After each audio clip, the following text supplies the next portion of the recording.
Hey, what's up, everybody? I'm out in the garage tonight working on the oil pan. This is the original oil pan off of the 265 that I dropped off to the machine shop. And I got it sitting in a little, I don't know, little bowl that I got some gas in there. And they make better ways of cleaning this, but I'm kind of old school and I just use what I have.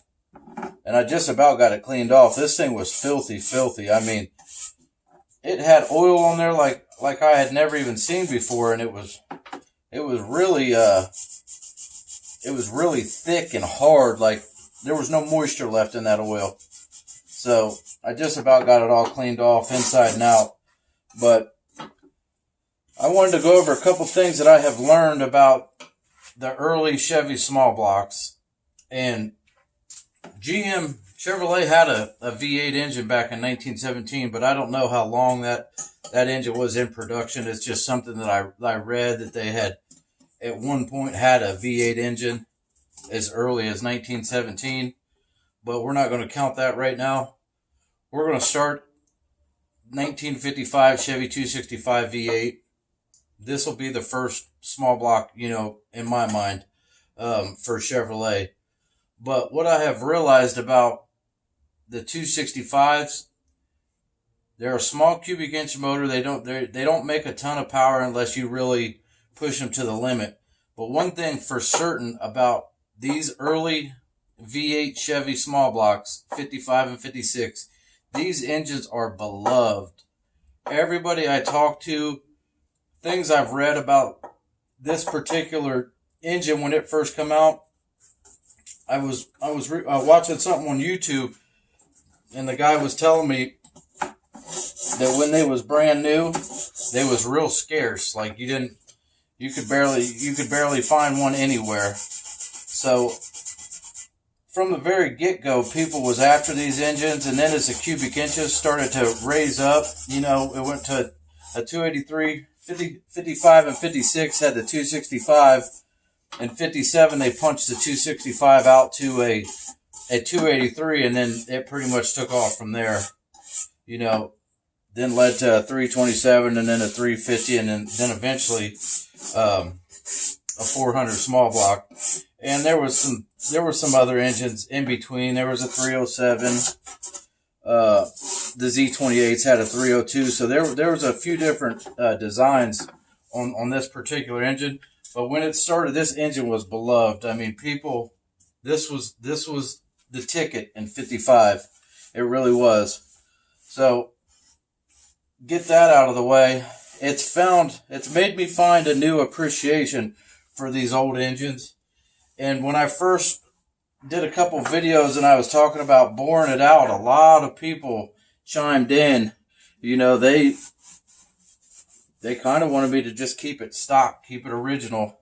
So now I can understand why. If you're going to go through the trouble of trying to rebuild one of these early small blocks, 56, 55, and 56 265s, there's a certain way the world wants you to do it, really, which I'm fine with that, and I'm learning. But there's a lot of differences between them first two engines that does not interchange with the newer Chevy small blocks. And even starting at 57 was still kind of common to a 55 or 56. Just it had bigger cubic inch. But even the heads, the ports, the size of the ports was larger. So on a 55, we all know that it doesn't have an oil filter on it. So this specific oil pan is a 1 year only for a 55 265. And then the 55, this is the original oil pump out of it, but it had a swinging oil pump pickup in it. And this one, I don't know if I did it, or I would assume I did it, but you can see it's pretty beat up there from where I had to beat the pistons out of it, which I probably wouldn't reuse it anyways, but I cleaned this in that solution also, and every time I would turn the shaft on it, it would pump out oil. So it was still working. Back then they built stuff to last. A lot of people say, you know, by the time the cars had 60,000 on them, they was done. But I've seen some of these old motors that are still running today, still with the soft valve seats and everything in it. So I guess it just depended on which one you guys, you know, started with. The ones that are commenting saying that they didn't last. But my opinion is they built stuff to last, you know, years ago. So anyways, a 55 V8, the 265 has its own specific oil pan, and it seems like it has its own specific oil pump and pickup screen. I don't think 56 had the floating pickup screen. So that's one thing that I'm trying to match up now. I've researched a bunch of numbers to where I know it's like a million part number 55 oil pump. But they was saying that this right here, this distance, you gotta pay attention to this, because it'll put your pump either too high or too low to the bottom of the pan. So everything I do to this engine and everything I buy, because you gotta really search for the parts and they're kind of expensive when you find them. I want to make sure that I'm getting the right stuff. So I think I may even have a brand new oil pump for a 56 and an oil pump pickup if that'll work. But this oil pan, you can see it's got a couple little dents in it that I'll heat up. I won't get it real hot, but I'll heat that up and I'll straighten them out.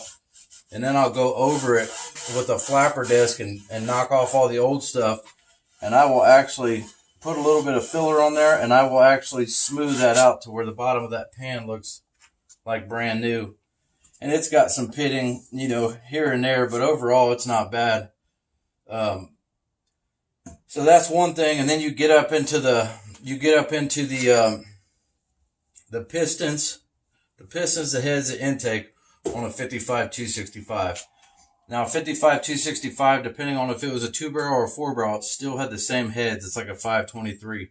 And then in 56, they went to the first power pack head, which was the last 3 digits was a 306. And I'm trying to get me a pair of them 306 casting power pack heads right now, because they've got like a 56 cc head on them, or a 56 cc combustion chamber on them heads. And this is one of the original pistons that's out of the 265. And you can see the little dot. That's how you would know to point it to the front of the engine. But originally, these don't have any valve reliefs in them. So if you put a bigger lift camshaft in it, you take a chance on sending your valve into the piston.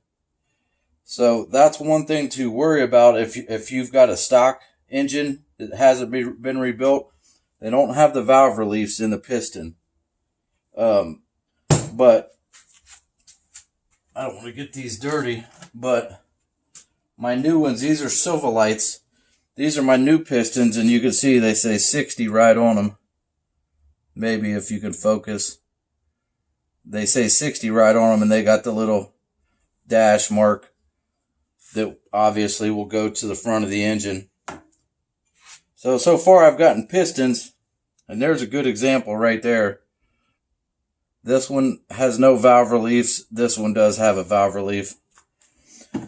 So basically, they don't sell a lot of pistons for a 265, so you're kind of limited to what you can get, what they offer, unless you want to have some custom ones made. But in my world, custom means expensive.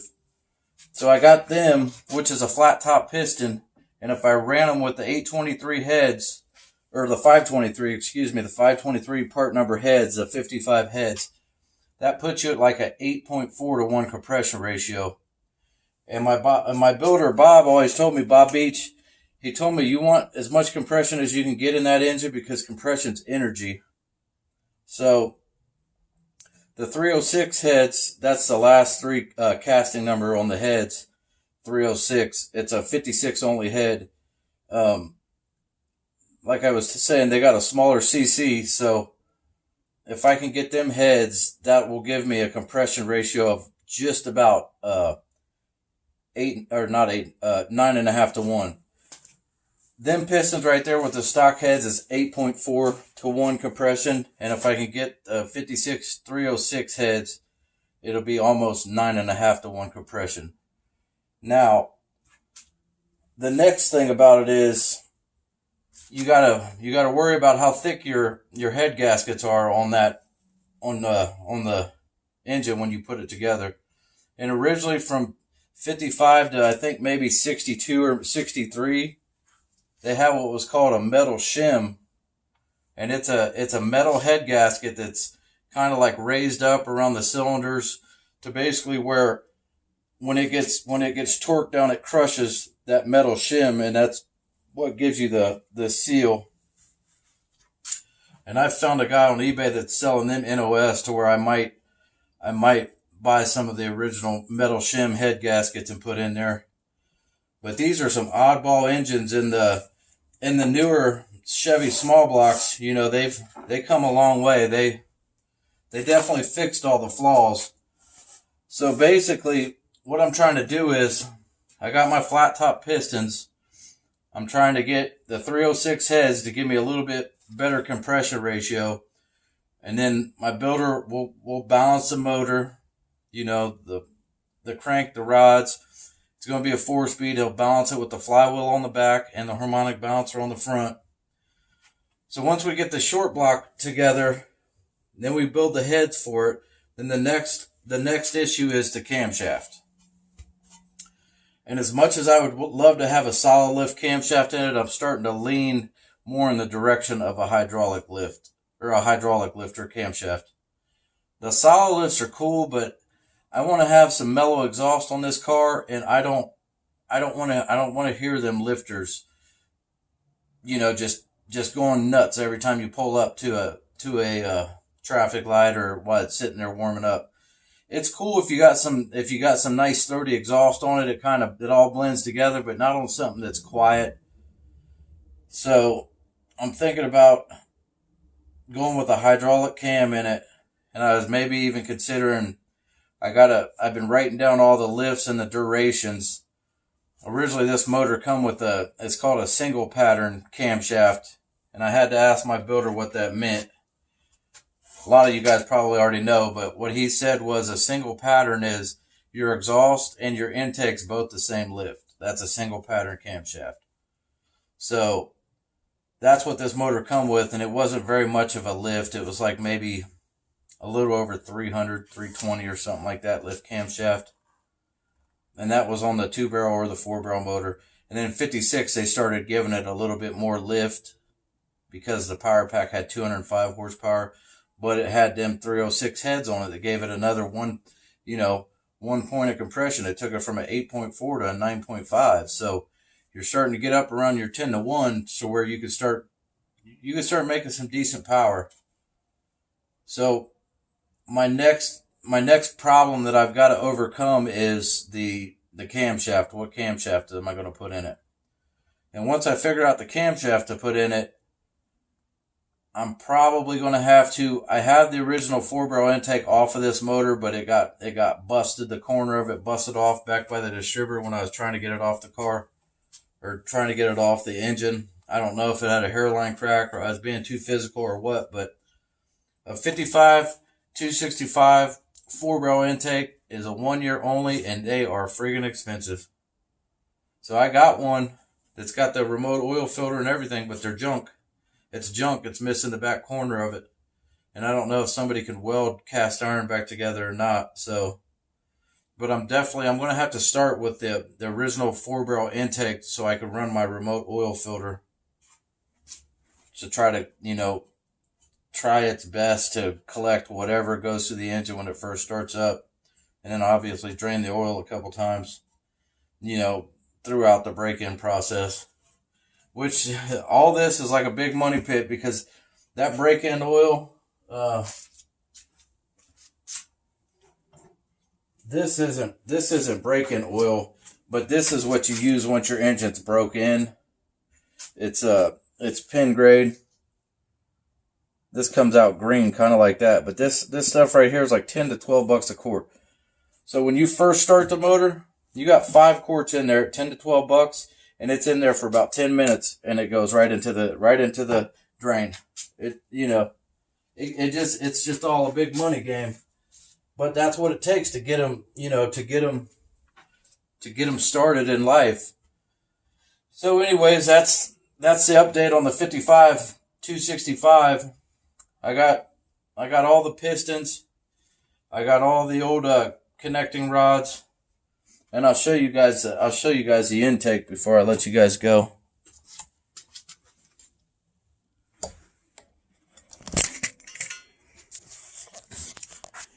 All right, so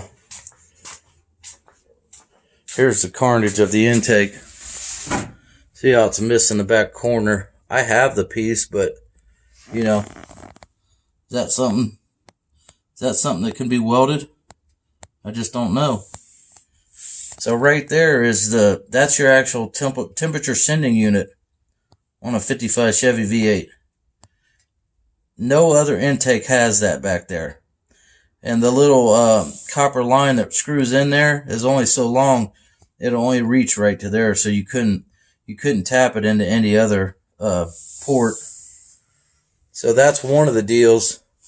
And then you can see that's your remote oil filter. It gets fed from the front of the block, and then it pumps right into that hole, basically right down into the lifter valley. So if any of you guys want to help me out, I need that intake right there. 371-1348. 55 only. And like I said, I got it, but man, look, it's missing the whole corner. But I'm going to definitely run that remote oil filter at the very beginning of the engine's life, just to collect whatever I can collect on it. And there's some of these pistons. I literally had to beat them like crazy to get them out of there. You can see the cylinder walls, they was just froze up. So we'll have to have all them checked out also, make sure that of course he's good at that. And this one it was really jammed in there. But some of them aren't too bad, but once again, they don't have the notches in the top of the pistons for the valves to open, so they're essentially worthless unless you're going to run a low lift camshaft. So that's my dilemma right now, is figuring out the camshaft, and then we'll go from there, and obviously finding another one of them intakes. I mean, just the pistons and the rings, that don't even include tax or shipping. It was about $410, but they're ready to go. They're nice little pistons, 60 over. They got the new wrist pins in them and everything, flat top. And I started to clean some of the other stuff. Here's the old timing chain cover, and it was filthy, but I got it pretty cleaned. I'll sand it and do a little bit more body work on it before I paint it, because I want this engine to be really, really sharp when I put it in there. Trying to make sure I didn't just put a dent in it. That'd be a bummer. That looks all right. So there you guys go. Small little update video. Got that pan all cleaned up, but you can see it's got a little dent right there. And the bottom of it's pretty rusty. I'm going to have to skim that, but that's what I was telling you. This is the left side. It doesn't have the area for the oil filter to go. So guys, tell me what you think about what camshaft you would run if you was running a 55 265 block with 56 power pack heads on it. The intake ports are really small, so I'm trapped. Let's see if I can get it. But you can see how small them ports are. I'm gonna have to run 55 or 56 intake on there, and the early 56 Corvette intakes The early production dual 4 aluminum intake had the small ports, and then mid-year they introduced another cylinder head with bigger ports, and then they introduced another intake with bigger ports. So, but what I'm doing is it's going to be strictly 55 and early 1956 Chevy. We'll get it. It'll just take a little bit of time, but I feel like I'm making progress now. Got the pistons in. That's a step in the right direction. Just got to figure out the camshaft and things like that. Well, thanks for sticking along. I know it was a long video and had a lot to cover there, but the first year, 55-265, it's a special piece. It is really a piece of history, and it doesn't get the credit it deserves, honestly. It's not a powerhouse, but it meant so much. You know, when Chevrolet went to design the 55 Chevy with the V8 engine, a lot of people don't know this. Chevy spent $300 million building the 55 Chevy to get it just right. So think about that. That's how special the 55 Chevy is. Anyways, I made this video too long already, so like, comment, subscribe. I'll catch you guys on the next video.